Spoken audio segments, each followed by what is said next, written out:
નમસ્કાર દર્શક મિત્રો, ટેક્સ પ્લાનિંગ વિથ મુકેશ પટેલના નવા એપિસોડમાં આપનું સ્વાગત છે. અને આ નવો એપિસોડ નવા વર્ષનો પણ પહેલો એપિસોડ છે. 2020નું વર્ષ આપણે પાર કરીને 2021માં આવી ગયા છે. મુકેશભાઈ, સૌથી પહેલા તો તમામ દર્શક મિત્રોને નવા વર્ષની શુભેચ્છાઓ પાઠવીએ. 4મી નવા વર્ષની શુભેચ્છાઓ સાથે દર્શક મિત્રોને એક પોઝિટિવ મેસેજ. આમ તો આ 2020માં પોઝિટિવ શબ્દ સાંભળતા આપણે બધા ડરતા હતા. કોરોનાએ બધાને એવા ડરાવ્યા. તો હું ઈચ્છું કે આ 2021નું વર્ષ આપણે ડરોના તરીકે ઉજવીએ. કોરોના ઇનફ ઓફ ઇટ, હવે ડરોના. So let's continue. ચોક્કસ. તો દર્શક મિત્રો, 2021ના વર્ષનો આ પહેલો એપિસોડ સ્પેશિયલ એટલા માટે છે કે આ જે એપિસોડ છે એક સ્પેશિયલ વર્ગને ડેડિકેટેડ અમે કરી રહ્યા છીએ. અને આ વર્ગ એવો છે કે જેને આવકવેરાના કાયદામાં પણ એક સ્પેશિયલ દરજ્જો આપવામાં આવ્યો છે. આ વર્ગ એટલે સિનિયર સિટીઝન્સ. સિનિયર સિટીઝન્સ એટલે એવા લોકો કે જે આખું વર્ષ, આખી જિંદગી એમણે પોતાની કમાણી કરી હોય, એના પરથી એમને હવે પેન્શન મળતું હોય, વ્યાજ મળતું હોય, તો આ બધાનું રોકાણ આયોજન કઈ રીતે કરવું અને કઈ રીતે પ્લાનિંગ કરવું એના વિશે આગળ વાત કરીશું. તો મુકેશભાઈ, આવકવેરાના કાયદામાં તો સિનિયર સિટીઝનને સ્પેશિયલ સ્ટેટસ આપવામાં આવ્યું છે, તો એમના માટે કોઈ સ્પેશિયલ લાભ પણ તો હશે ને કાયદા હેઠળ? બિલકુલ. 4મી આ સિનિયર સિટીઝનનો આખો જે કન્સેપ્ટ છે ને, જેને આપણે ગુજરાતીમાં વરિષ્ઠ વયના નાગરિક કહીએ છીએ, એ આમ જુઓ તો 90ના દશકાના અંતમાં સૌ પ્રથમવાર નાણામંત્રીને સ્ફુર્યો કે ભાઈ આ એક વર્ગ છે, તમે જેમ કહ્યું એમ, કે જેને કંઈક their contribution must be recognized in some special way. એટલે શરૂઆત તો કરાઈ કે સિનિયર સિટીઝન્સને એક એમણે ભરવાપાત્ર આવકવેરામાંથી એક વિશેષ રિબેટ અપાય. અચ્છા. પછી એ રિબેટને સ્થાને એમણે એમ કહ્યું કે ભાઈ સામાન્ય કરદાતાઓ માટેની જે મુક્તિ મર્યાદા છે એની સરખામણીમાં સિનિયર સિટીઝન્સ માટે તમે એક વિશેષ મુક્તિ મર્યાદા રાખો. એટલે આપણે સૌ જાણીએ છીએ કે 2.5 લાખ રૂપિયા એ સામાન્ય કરદાતાઓની મુક્તિ મર્યાદા છે. સિનિયર સિટીઝન્સ માટે એ 3 લાખ છે.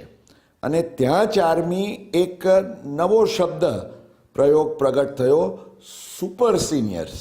ઓકે. એટલે સુપર સિનિયર સિટીઝન્સ માટે 5 લાખ. એટલે કરમુક્તિ મર્યાદાઓમાં 2.5, 3 અને 5 એ 3 મર્યાદાઓ આપણે રાખવાની છે યાદ. પણ મુકેશભાઈ, તમે જેમ કીધું એમ કે સિનિયર સિટીઝન અને સુપર સિનિયર સિટીઝન, તો આ બંનેમાં ભેદ શું અને સિનિયર સિટીઝન કહેવાય કોને ખરેખર? એક્ઝેક્ટલી. એકચ્યુઅલી આ સિનિયર સિટીઝન નો શબ્દ પ્રયોગ જ્યારે દાખલ થયો ત્યારે તો એના માટેની એલિજિબિલિટી એજ 65 યર્સ એટલે 65 વર્ષ હતી. છેવટે સરકારે એને 60 વર્ષ, નાણામંત્રીએ કહ્યું કે ભાઈ સિનિયર સિટીઝન એટલે 60 વર્ષ. અને જ્યારે આ સુપર સિનિયરનો દરજ્જો આવ્યો ત્યારે દર્શક મિત્રોને યાદ હશે કે 80 વર્ષ ઉપરની વયના એમને સુપર સિનિયર સિટીઝન્સની કેટેગરીમાં એમનો સમાવેશ કરવામાં આવ્યો. પણ મુકેશભાઈ, ઘણીવાર એવું કન્ફ્યુઝન થાય કે ભાઈ કોઈક વ્યક્તિ જો સિનિયર સિટીઝનના વર્ષમાં પ્રવેશ કરી રહ્યો છે, એટલે 59નો છે ને 60 થઈ રહ્યો છે, તો અડધા વર્ષે થાય તો પછી એને આ સિનિયર સિટીઝનના લાભ મળે કે નહીં, એને લઈને એક સવાલ આવ્યો છે હરિભાઈ અમીનનો. તારીખ 30મી માર્ચ 2021ના રોજ કરદાતાને 60 વર્ષ પૂરા થતા હોય તેવા કેસમાં નાણાકીય વર્ષ 2020-21 માટે તેને સિનિયર સિટીઝન તરીકેના આવકવેરા કાયદા હેઠળના લાભ મળી શકે. એનઆરઆઈ હોય તેવા કરદાતાને પણ આમાં સમાવેશ થાય. કોઈ 30મી માર્ચ એટલે કે 363 દિવસ એ પોતે નોન સિનિયર સિટીઝન છે અને વર્ષના છેલ્લા 2 દિવસોમાં એ ખાલી સિનિયર સિટીઝન થાય છે, તો એને લાભ મળે કે કેમ? And the answer is yes. દર્શક મિત્રો, આ વાત ખાસ ખ્યાલમાં રાખશો કે તમારે સિનિયર સિટીઝનનો લાભ લેવા માટે સંબંધિત નાણાકીય વર્ષમાં જો તમે થોડોક સમય માટે પણ 60 વર્ષ કે તેથી વધુ વયના રહ્યા હો અને આ જ નિયમ સુપર સિનિયરમાં લાગુ પડે તો તમને સિનિયર સિટીઝન માટેના તમામ લાભ મળી શકે. એનઆરઆઈ પણ ભારતીય આવકવેરાના કાયદા હેઠળ આવકવેરો ભરવાને તો પાત્ર છે જ, પરંતુ એને આ સિનિયર સિટીઝનના લાભ મળે તો એનો જવાબ છે ના. મુકેશભાઈ, તમે કીધું એમ કે બેનિફિટ્સ મળે છે જે સિનિયર સિટીઝનને સ્પેશિયલ, તો આ તમે કીધું કે ઇન્કમ ટેક્સની જે મુક્તિ મર્યાદા છે એ બધું તો વધે છે, પણ એ સિવાયના કોઈ ટેક્સ બેનિફિટ્સ છે કે જે એમને મળે છે? ડેફિનેટલી.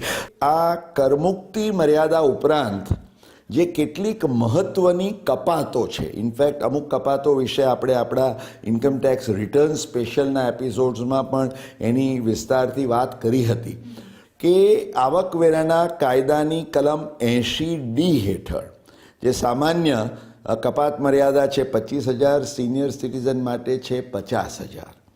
એવી રીતે કલમ 80DD, કલમ 80DDB અને કલમ 80U આ જે વિવિધ કલમો છે કે જે વિશેષ કોઈ આ જે વિકલાંગ હોય એટલે જે ચેલેન્જ ફિઝિકલી કે મેન્ટલી, જેને આપણે દિવ્યાંગ કહીએ છીએ, એમના માટે અથવા તો જીવલેણ રોગ કે બીમારીથી પીડાતા, એમાં જો સિનિયર સિટીઝનનો સમાવેશ થતો હોય તો એ માટેની આપ દર્શક મિત્રો જોઈ શકો છો કે compare to the normal deduction limit senior સિટીઝન્સને એક હાયર ડિડક્શન લિમિટનો લાભ આપવામાં આવ્યો છે. મુકેશભાઈ, ઇન્કમ ટેક્સ રિટર્ન સ્પેશિયલ જ્યારે આપણે કર્યા ત્યારે ઘણા બધા સવાલો જે મેડિક્લેમ છે એ પોલિસીઝને લઈને પણ આવ્યા હતા, પણ એ વખતે આપણે જે સિનિયર સિટીઝન વાળું ડિસ્કસ કર્યું તો એમાં એક નવો મુદ્દો એ સામે આવ્યો છે, જે સવાલ આવ્યો છે એ પૂછે છે કે જો હું મારા પેરેન્ટ્સનું જે સિનિયર સિટીઝન છે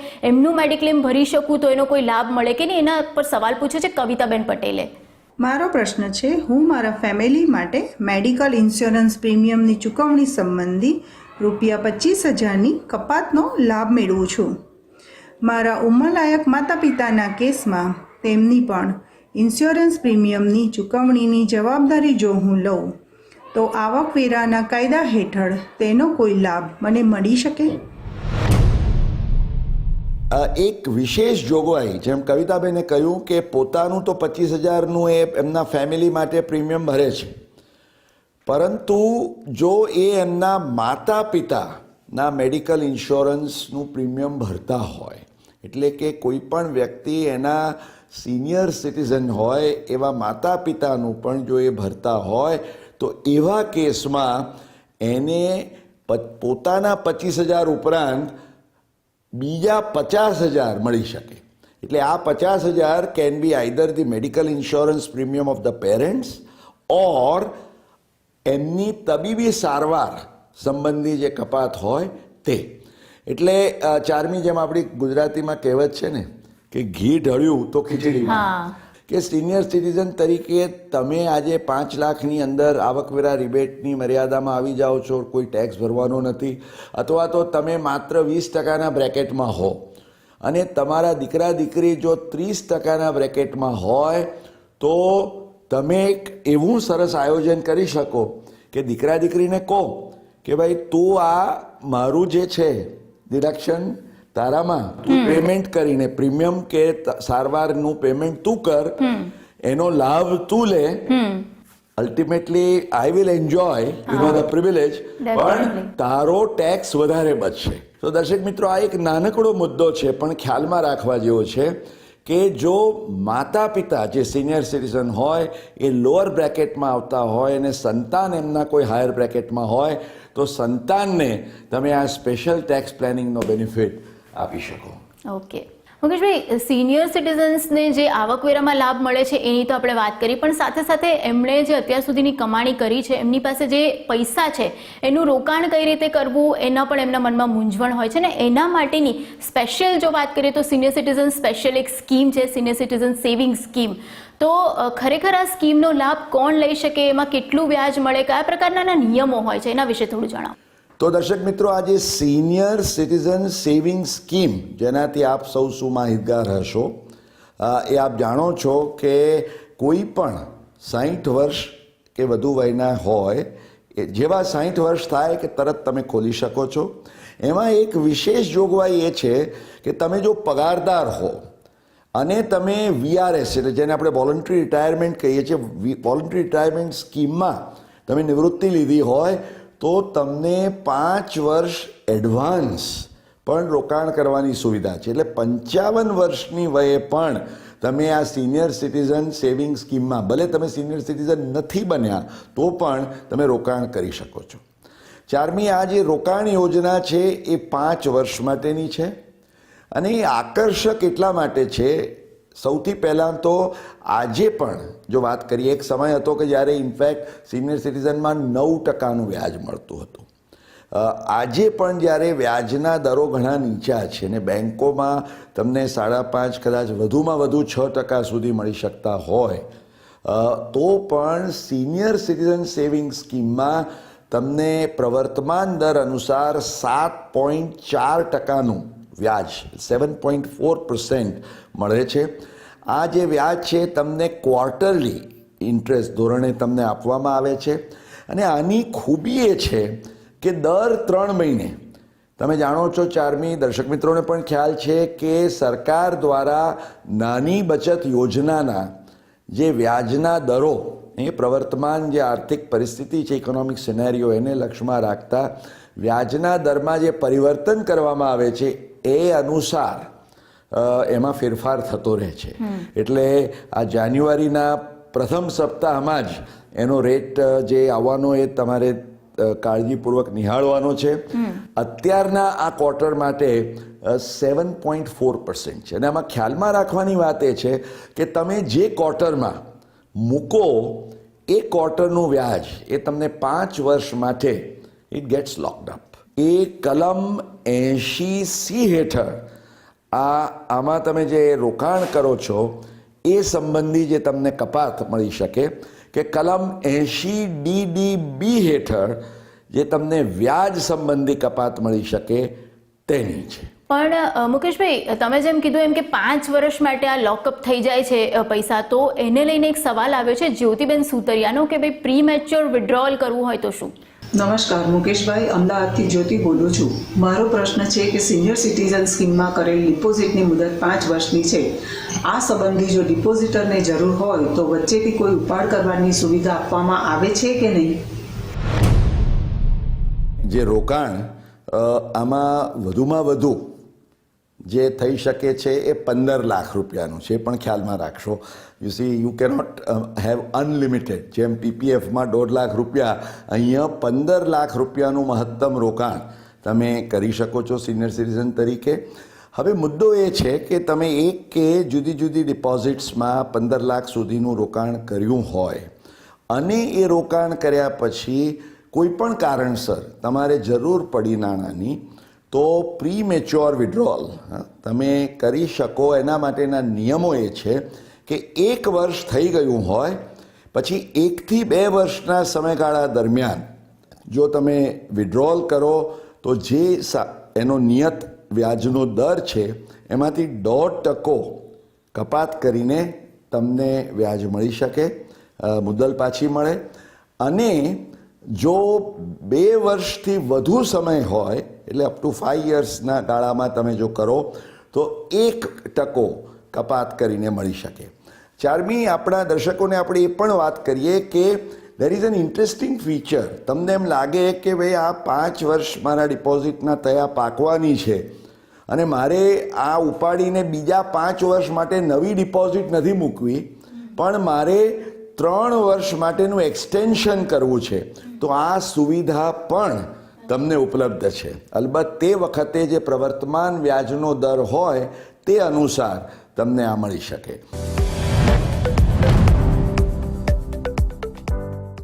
મુકેશભાઈ, તમે જે વાત કરી ટેક્સ બેનિફિટ આનાથી મળે છે 80C હેઠળ ને, એ તો એના વિશે થોડું વિસ્તારથી સમજાવશો કે કેવી રીતે લાભ મળે છે? બિલકુલ. 4મી, એમ સમજો કે તમે પહેલા વર્ષમાં 1.5 લાખ રૂપિયાનું સિનિયર સિટીઝન સેવિંગ સ્કીમમાં રોકાણ કર્યું. એ 1.5 લાખ રૂપિયા તમને આજે કપાત તરીકે બાદ મળ્યા. તમને જે 1.5 લાખ રૂપિયા ઉપર વ્યાજ મળ્યું 7.4%, એ થાય 11,100. હવે આ 11,100નું જે વ્યાજ છે એ આવકવેરાના કાયદાની કલમ 80 TTB હેઠળ જે બેંક ડિપોઝિટનું 50,000 રૂપિયાનું જે તમને કરમુક્ત વ્યાજ મળે છે એમાં એનો સમાવેશ થઈ જાય. એટલે આ 11,100 ઉપર તમારે કોઈ ટેક્સ ભરવો પડતો નથી. એટલે જેને આપણે એક પ્રી ટેક્સ ઇન્ટરેસ્ટ કહીએ સમકક્ષ, તો એકચ્યુઅલી આ રકમ થાય 16,134. કારણ કે 16,134 ઉપર આજે કોઈ કરદાતા મેક્સિમમ રેટ 31.2%માં હોય તો એમાંથી 31.2% આઉટ ઓફ 16,134 11,100. એટલે your effective rate is much higher of return. આમાં તમે ઉમેરો સોનામાં સુગંધ ક્યારે ભળે? જ્યારે તમે કલમ 80C હેઠળનો પણ લાભ ગણી લો.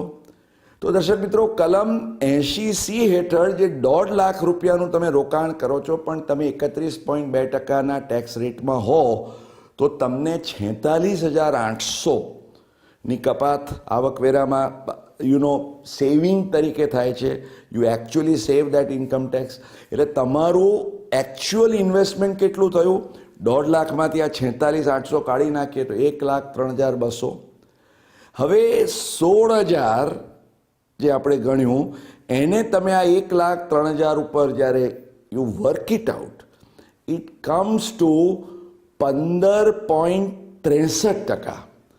એટલે દર્શક મિત્રો, આ 80C અને 80 TTB એનો કોમ્બો બેનિફિટ તમે જ્યારે લો, આપણે જેમ પિક્ચર જોવા જઈએ ને કોમ્બો આવે છે ને, તો you get a very special privilege. અને ભલે એનું નોર્મલ ઇન્ટરેસ્ટ 7.4 છે પણ આ ટેક્સના બેનિફિટ્સ ગણતા ચારમી તમારો effective rate works out to 15.63. એટલે ધીસ ઇઝ ધી એડવાન્ટેજ. અને તમારે શું કરવું જોઈએ? દર વર્ષે તમે 1.5 લાખ આ રીતે કરતા જાઓ. 5 વર્ષ સુધી તમને જે વ્યાજ મળે છે એ પેલા 50,000ની અંદર રહે, એટલે એ એક્ઝમ્પ થયા કરે.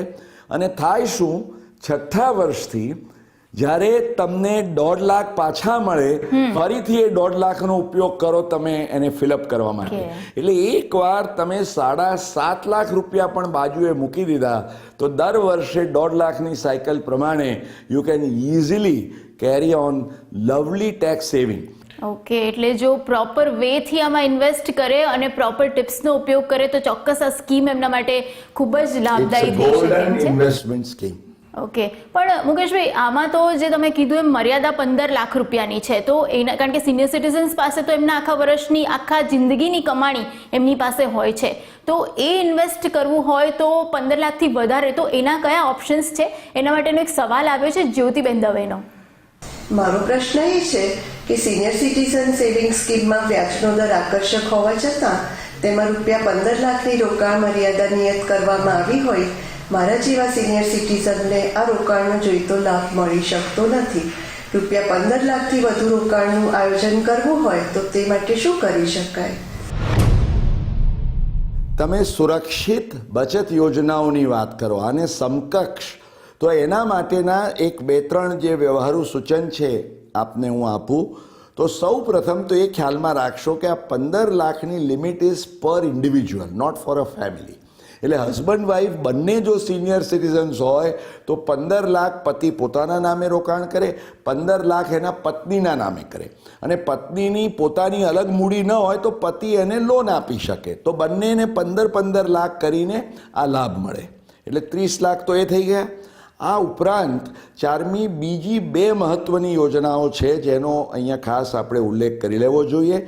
એક છે પ્રધાનમંત્રી વય વંદના યોજના, જે આપણે જાણીએ છીએ એ પ્રમાણે it's a pension scheme. In fact જ્યારે શરૂ થઈ ત્યારે તો લગભગ 8%નું ઇફેક્ટિવ રિટર્ન થતું હતું. આજે પણ તમે જો મંથલી પેન્શન ગણો તો 7.4% અને જો વાર્ષિક પેન્શન તમે લેતા હો તો 7.66% સુધી. એટલે એમાં પણ તમે વધુમાં વધુ 15 લાખનું રોકાણ કરીને આ રીતે તમારી મૂડીનું આયોજન કરી શકો. તદુપરાંત બીજું એક એવું રોકાણ છે કે જેમાં કોઈ ફાઇનાન્શિયલ લિમિટ નથી અને છતાં પણ આકર્ષક વ્યાજનો દર છે, એ છે ભારત સરકારના જેને કહીએ છીએ ફ્લોટિંગ રેટ ઇન્ટરેસ્ટ બોન્ડ્સ, જે ઇનફેક્ટ થોડાક સમય પૂર્વે જ એ લોન્ચ થયા. અને આમાં મુદ્દાની વાત એ છે કે તમને વર્ષમાં 2 વાર વ્યાજ, અને આ જે વ્યાજ ચૂકવવામાં આવે તે વખતે they decide what is the rate of interest. અને રેટ ઓફ ઇન્ટરેસ્ટ એ લોકોએ પેગ એવી રીતે કર્યું છે કે જે NSC એટલે કે નેશનલ સેવિંગ સર્ટિફિકેટનું વ્યાજ હોય, જે અત્યારે 6.80 છે, એમાં 35 બેઝિક પોઈન્ટ્સ ઉમેરીને એટલે 7.15% એ પ્રવર્તમાન વ્યાજનો દર છે. જાન્યુઆરી 21માં આ રેટ રિવાઇઝ થઈ શકે છે. અને એનો ફાયદો એ છે કે આ 7 વર્ષ દરમિયાન જ્યારે જ્યારે પણ વ્યાજના દર વધે, કદાચ ઘટે તો એમ પણ થાય, પણ સામાન્ય રીતે અત્યારથી જો વિચારો તમે તો હવે યુ આર ગોઈંગ અપવર્ડ્સ એવી પૂરી શક્યતાઓ છે. તો જ્યારે જ્યારે વ્યાજ વધે તો એ તમને વધારાયેલા વ્યાજનો લાભ મળશે. અને there is no ceiling on the investment, 100% guarantee. In fact આ બોન્ડની સામે તમે જો જરૂર પડે તો ચાર્મી લોન પણ આજે બેંક્સ તમને આપી શકે છે. અને એ પણ એવું કે જે સેફટી વાળું છે અને જેમાં સરકારી યોજનાઓનો લાભ છે. સંપૂર્ણ સુરક્ષા અને આયોજન બંનેનો લાભ. અને ગેરંટીડ રિટર્ન. એબ્સોલ્યુટલી. ઓકે. તો દર્શક મિત્રો, એક વ્યક્તિ પોતાની આખી જિંદગીમાં જે કમાણી કરે છે, જે પણ કંઈ ખર્ચ કરે છે અથવા તો જે પણ કંઈ બચત કરે છે, એ દરેક વસ્તુનું આયોજન અને એ જે નાણાં છે એ એને જીવે ત્યાં સુધી કામ લાગે, એના માટે જ્યારે સિનિયર સિટીઝન થાય ત્યારે સૌથી વધુ એને તકેદારી રાખવી પડે છે. એના માટેનું રોકાણ આયોજન કરવું પડે છે. અને એના જ માટેની કેટલીક ટિપ્સ આજે અમે તમને આપી. અને આ સાથે જ આવતા એપિસોડમાં પણ સિનિયર સિટીઝનને લગતા ઘણા બધા પ્રશ્નો અને બીજી પણ ઘણી બધી મૂંઝવણોનો ઉકેલ અમે તમને દર્શાવીશું અને તમારા સવાલોના પણ જવાબ આપીશું. તમારા કોઈ પણ સવાલ હોય તો એ તમે અમને મોકલી શકો છો. એના માટે તમે મેલ દ્વારા અથવા તો તમે વોટ્સએપ દ્વારા પણ વિડીયો રેકોર્ડ કરીને એ સવાલ મોકલી શકો છો. જોતા રહેજો tax planning with Mukesh Patel.